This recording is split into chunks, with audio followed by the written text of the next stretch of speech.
नमस्कार, मैं doctor Swati Mishra, assistant professor, department of sociology, Arya Mahila PG college, affiliated to Banaras Hindu university. मैं आज एक नए वीडियो को लेकर के आपके सामने फिर से आ गई हूं और पिछले कुछ वीडियोस में हम लोग लगातार बात कर रहे हैं कोविड-19 सिचुएशन से रिलेटेड जो मिथ्स एंड उससे रिलेटेड जो रियलिटीज़ हैं उस पे हम लोग लगातार डिस्कशन कर रहे हैं। होपफुली आपको मेरे वीडियोस पसंद आ रहे होंगे। कुछ भी डाउट्स होगा तो प्लीज़ आप ज़रूर मुझसे कमेंट बॉक्स में पूछिएगा। और हो सकता है कि मैं भी गलत हूँ, पर मैं कुछ तथ्यों के साथ ही बात करती हूँ। मैं कुछ पेपर्स को कंसिडर करती हूँ और फिर उसको मैं गूगल वगैरह पे क्रॉस चेक करके ही मैं आपके सामने ये सारी चीज़ें ले आती हूँ। तो होपफुली आपको वीडियोस पसंद आ रहे होंगे मेरे। आज हम लोग फिर से कुछ मिथ्स और उससे जुड़े जो रियलिटी सोसाइटी में है उस पे बात करने वाले हैं। सबसे पहला जो मिथ है सोसाइटी में वो है कि मिर्च का सूप पीने से कोरोना संक्रमण ठीक हो जाता है। हकीकत क्या है? नाइजीरिया में एक उपदेशक ने एक वीडियो और पोस्टर के जरिए लोगों को गुमराह किया है कि मिर्च का सूप पीने से कोविड-19 संक्रमण से छुटकारा मिलता है।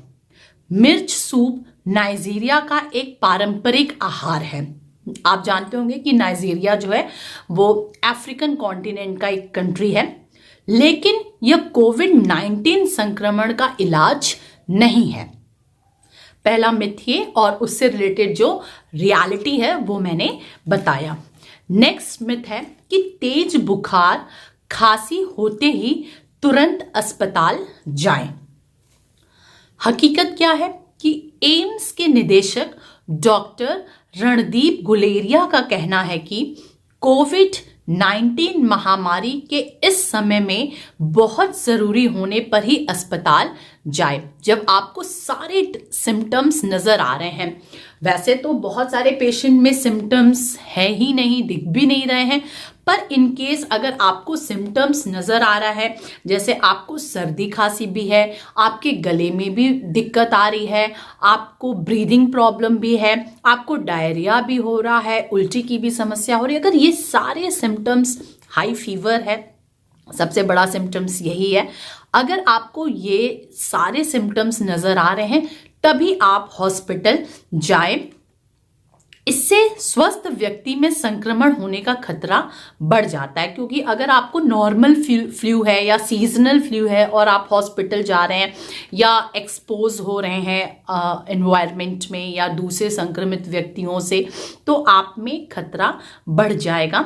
तेज बुखार और खांसी जैसे लक्षण दिखने पर सबसे पहले फोन से डॉक्टर की सलाह ले। बहुत सारे हर दिन न्यूज़पेपर में या और जो मीडियाज़ हैं उसमें आपके जो ज़िले हैं उसका टोल फ्री नंबर आ रहा होगा कि अगर आपको ये चीज़ें दिखती हैं तो आप कंसल्ट कर सकते हैं। तो सबसे पहले आप डॉक्टर की सलाह लें।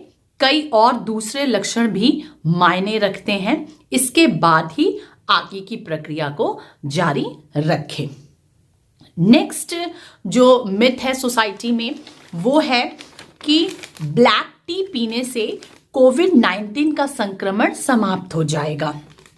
हकीकत क्या है कि बेहतर स्वास्थ्य के लिए जरूरी है कि हम अपने शरीर में पानी की कमी न होने दें और तरल पदार्थ लेते रहे। वैसे भी अब धीरे धीरे समर का सीजन आ गया है, ये रिकमेंडेड है कि आप टाइम टू टाइम पानी लेते रहे। ये जितने भी लिक्विड डाइट्स होते हैं आप उनको अपने लिक्विड जो होते हैं वो आप अपने डाइट में उनको शामिल करिए। ये तो ऐसे भी हम हर साल ही करते हैं समर्स में खास तौर से, पर ब्लैक टी पीने से न तो कोविड-19 संक्रमण से बचाव होता है और न ही इसका इलाज है, बल्कि एक सीमा से अधिक चाय पीने से शरीर में डिहाइड्रेशन की समस्या हो सकती है। तो आप थोड़ा सा लॉजिक लगाएं और फिर उसके अकॉर्डिंग काम करें।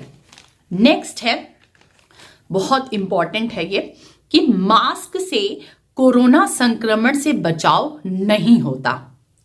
मास्क से कोरोना संक्रमण से बचाव नहीं होता, ये मिथ है। इसकी हकीकत आप जान लीजिए कि यह सच है कि मास्क पहनने भर से कोविड-19 संक्रमण से बचाव का भरोसा नहीं मिलता। आप जैसे आजकल हमारे यहाँ बड़े वीर पुरुष दिखाई दे रहे हैं, आप रास्ते में वो सिर्फ मास्क लगा करके ऐसे बाहर निकलते हैं, लगता है हट अब तो मुझे कुछ कोविड या कोरोना वायरस तो मुझे छू ही नहीं सकता क्योंकि मैं मास्क लगाया हूँ। मैं भी बहुत लोगों को देखती हूँ, सिर्फ वो मास्क लगा लेंगे, फिर कोई प्रिकॉशन नहीं, वो सिर्फ मास्क लगा लिए, उन्हें लगा कि आहा अब तो मैं बच गया। सिर्फ मास्क पहनने भर से आप संक्रमण से नहीं बच सकते। उन्हें जो वायरल कण हैं, जो इसके कण हैं जिन्हें हम एरोसॉल कहते हैं, आप नाम सुन रहे होंगे, जो वायरस के छोटे छोटे कण हैं हम उनको एरोसॉल बोलते हैं, उन्हें भेदने में सामान्य मास्क सक्षम है। संक्रमित व्यक्ति के खांसने से छोटी बूंदें, जिनको हम ड्रॉपलेट्स कहते हैं, निकलती है। जैसे अगर कोई संक्रमित व्यक्ति है ऑलरेडी, जिसको कहीं ना कहीं से कोरोना का संक्रमण है और वो छींक दे रहा है या खांस दे रहा है, तो उससे छोटे छोटे ड्रॉपलेट्स निकलते हैं, उससे हमें खतरा ज्यादा है। इन्हें रोकने में मास्क प्रभावी है। एक फॉर एग्जाम्पल कि अगर मान लीजिए मुझे वायरस कोरोना का इफेक्ट है और मैं मास्क पहनी हूं और अगर मैं छींक रही हूं तो उससे दूसरे को इफेक्ट नहीं होगा क्योंकि वो ड्रॉपलेट्स वहीं रह जाएंगे, बाहर नहीं जा पाएंगे। मास्क पहनना संक्रमित होने की आशंका को भी थोड़ा कम कर सकता है। अगर किसी में कोरोना वायरस संक्रमण के लक्षण दिख रहे हैं या इसकी पुष्टि हो चुकी है तो उसके मास्क पहनने से दूसरों का बचाव संभव है।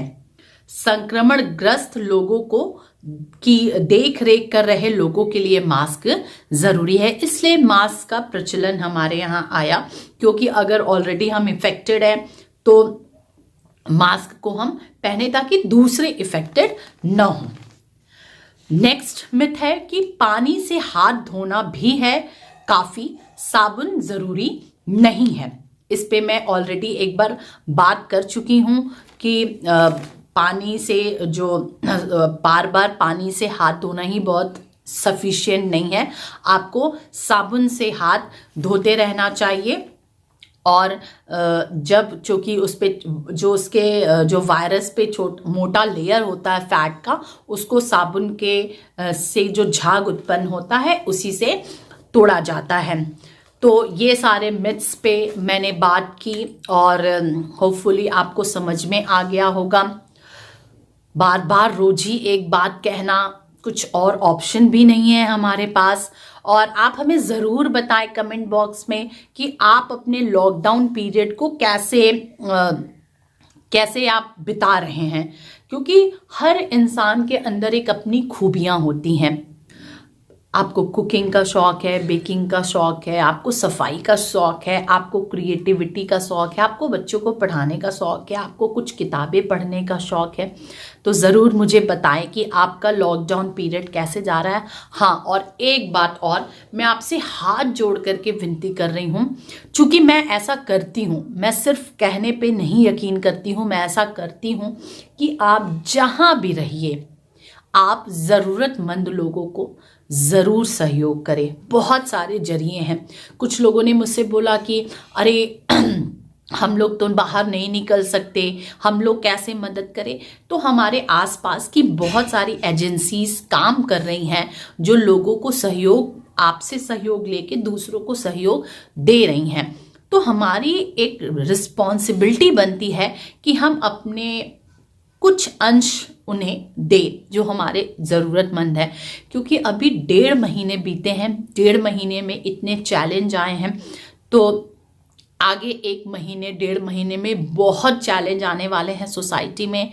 और जो मजबूत तबका है उसे कमज़ोर तबकों का सहारा बन करके सामने आना है, और लोग आ भी रहे हैं। अभी भी हमारे यहाँ ह्यूमैनिटी जिंदा है, ये देख करके बहुत गर्व होता है मुझे। पर प्लीज़ आप अपने अगल बगल के लोगों का ज़रूर सहयोग करें और आप मुझे, अभी मैं इंस्टा पे नहीं आई हूँ क्योंकि मैं बहुत ज़्यादा टाइम मेरे पास नहीं रहता है, तो मैं फेसबुक पे हूँ स्वाति मिश्रा के नाम से। आप मुझे वहाँ भी देख सकते हैं कि मैं रेदर देन एकेडमिक्स और क्या क्या कर रही होती हूँ।